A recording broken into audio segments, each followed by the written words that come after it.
আমি তো কেমনে বাইর করবো? না না বাইর করে দরকার, তুমি নিয়ে ঘুমো না। আমি নিয়ে ঘুম, আমি তো জানি আমার ছেলে ঘুমায়। হ্যাঁ ঘুমায়, তাহলে ঘুম দিয়ে উঠতে ধাবাই বলো, তুমি বুঝো না?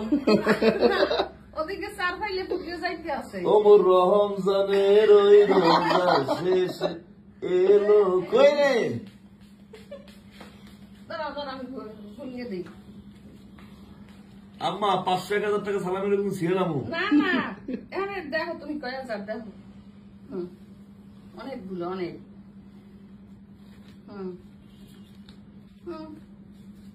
আমার মায়ের মনে হয় জীবনের প্রথম 6000 টাকা দিছি, আর ওর কাছে 5000, আমি দিছি 6000। বাহ, হ্যাঁ তো এইভাবে করো না। তাহলে আবার দেওয়া লাগবো। আল্লাহ বাসাই রাখুন, আল্লাহ আমার বাবার মাথা ঠান্ডা দিল। আল্লাহ হইছে ঘুম দিয়ে